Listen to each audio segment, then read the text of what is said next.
50 அடி ரோடில் பிரச்சாரம் செய்ய உள்ளார். அதன் நேரடி காட்சிகளை தற்போது பார்க்கலாம்.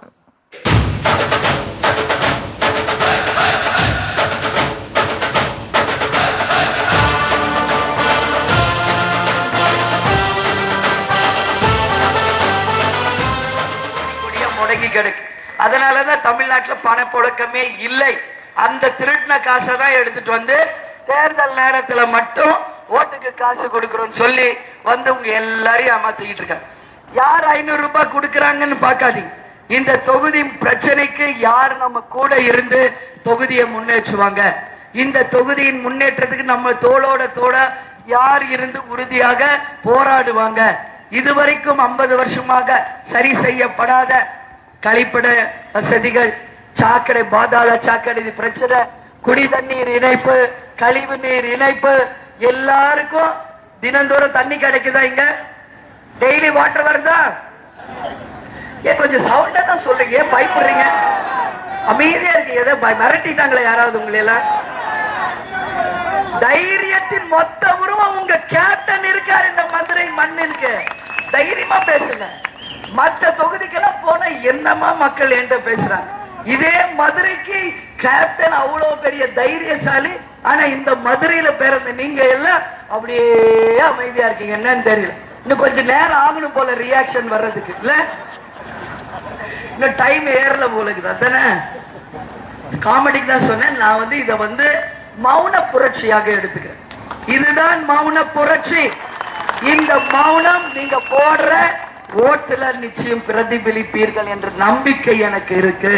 மாற்று கருத்துல இத அணி அமைச்சப்ப என்ன சொன்னாங்க? இந்த கூட்டணி நிலைக்காது, உடஞ்சிரும், சேராது, கடைசி வரைக்கும் இன்னைக்கு வரைக்கும் எழுதிட்டு தான் இருக்காங்க.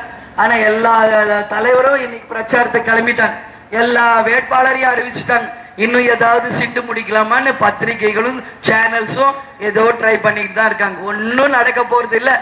ஒட்டுமொத்த மக்களின் ஆதரவை பெற்று அமோக வெற்றியை தேமுதிக தமாக மக்கள் நல கூட்டணி பெற்றது என்ற வரலாறை மே 19ஆம் தேதி தேர்தல் முடிவுகள் தமிழ்நாடு இருக்க அத்தனை மக்களுக்கும் புரிய வைக்கும்.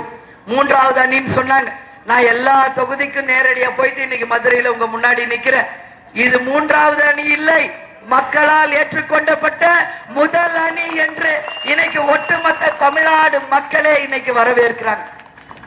அது யார் தெரியுமா? நம்மளுக்கு பெரிய பக்கபலம் இளைஞர்கள், மாணவ மாணவிகள், புதிய வாக்காளர்கள், பொது நிலையில் இருக்கக்கூடிய வாக்காளர் பெருமக்கள், தாய்க்குளங்கள்.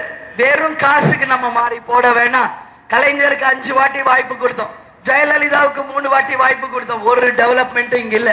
ஒரு அம்மா மேல சொத்து குவிப்பு வழக்கு எப்ப வரும்போது ஜெயிலுக்கு போறதுதான் அவங்களுக்கு சரியா இருக்குது. அதனால இன்னைக்கு 2 ஸ்டெப் கூட அவங்களால நடக்க முடியல. அந்த அளவு அவங்க ஹெல்த் போயிருச்சு. அதை பத்தி நம்ம குறை சொல்ல வேணாம். ஹெல்த் யாரா இருந்தாலும் ஒரு காலத்துல போய் தான் ஆகணும். இங்க யாரும் 100 வயசு உட்கார்ந்து இருக்க போறது இல்ல. அதனால கலைஞருக்கும் 93 வயசு ஆயிடுச்சு, வீல் சேர்ல தான் வர முடியும். சோ 2 பேருக்கும் நாம தமிழ்நாடு மக்கள் மொத்தம் பேர் என்ன செய்வோம்? ஓய்வு கொடுத்து அவங்க போய் ரெஸ்ட் எடுக்கட்டும்.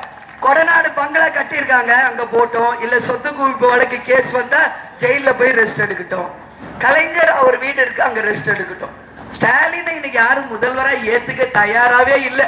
அவங்க குடும்பத்திலையும் தயாராக இல்ல, அவங்க கட்சியிலையும் தயாராக இல்ல. இன்னைக்கு அவங்க அண்ணன் கூட இன்னைக்கு ஏர்போர்ட்ல ஒரு ஸ்டேட்மெண்ட் கொடுத்திருக்காரு. இந்த முறை யாருக்குமே என்னுடைய ஆதரவு இல்லை, என்னுடைய ஆதரவாளர்களுக்கும் யாருக்கும் ஆதரவு இல்லைன்னு சொல்லியிருக்காரு. சோ அவங்க குடும்பத்திலேயே ஏகப்பட்ட பிரச்சனை. சோ அதெல்லாம் நம்ம விட்டுருவோம்.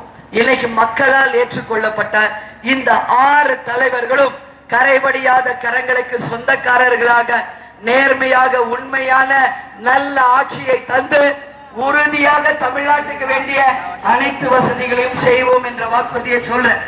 முதல் கூட்டணி மந்திரி சபை என்று அறிவித்தது இந்த கூட்டணி, நமது கேப்டன் அவர்களுடைய தலைமை.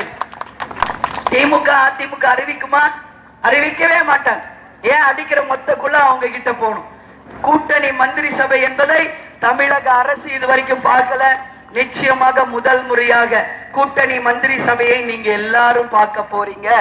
இங்க மதுரையில இன்னைக்கு என்ன நாள்? மீனாட்சி சொக்கர் திருமண நாள். திருக்கல்யாணம் நடந்துச்சு கல்லியில. நான் டிவில பார்த்தேன். தொடர் பிரயாணத்தினால என்னால இன்னைக்கு கோயிலுக்கு வர முடியல.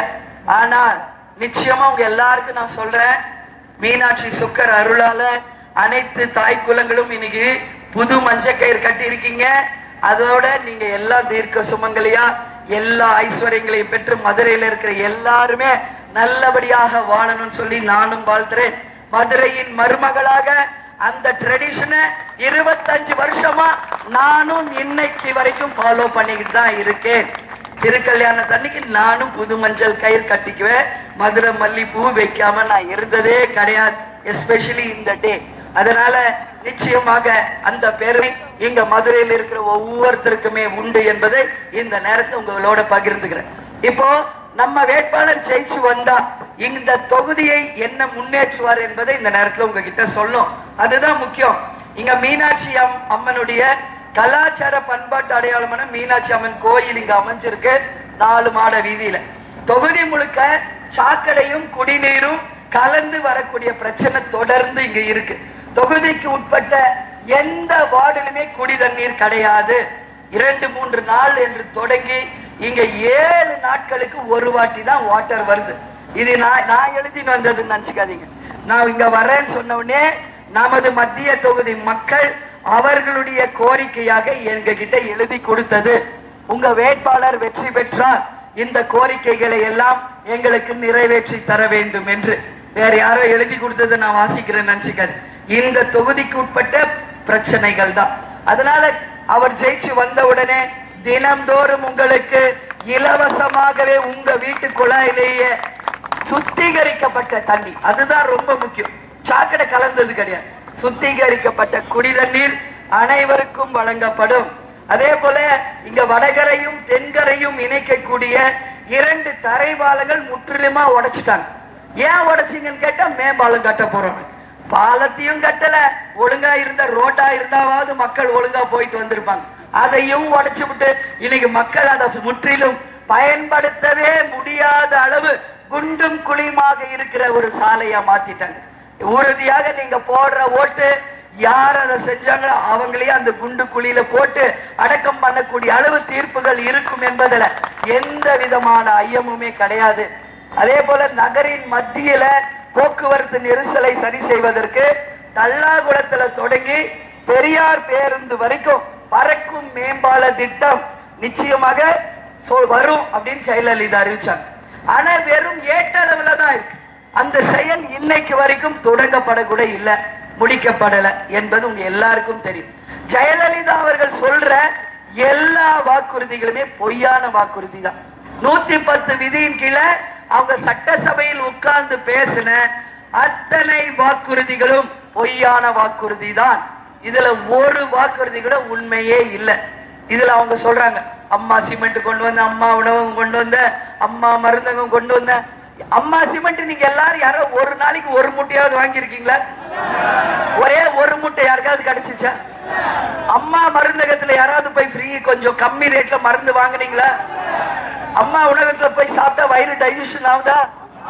அதுலயும் கூப்பனை வாங்கி அதையும் வித்துக்கிட்டு இருக்காங்க அவங்க கட்சிக்காரங்க. இதான் நடந்துகிட்டு எனக்கு தெரியும். எல்லாமே கூப்பனை ஒரு 100 கூப்பன் 200 கூப்பன் அவங்களே கவுன்சிலர்ஸ் வாங்கி வித்துக்கிறது.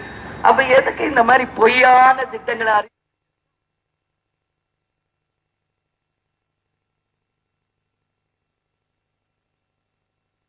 நேரடி காட்சிகளை பார்த்தோம். தற்போது சேலம் மாவட்டம் வாழப்பாடி தொகுதியிலிருந்து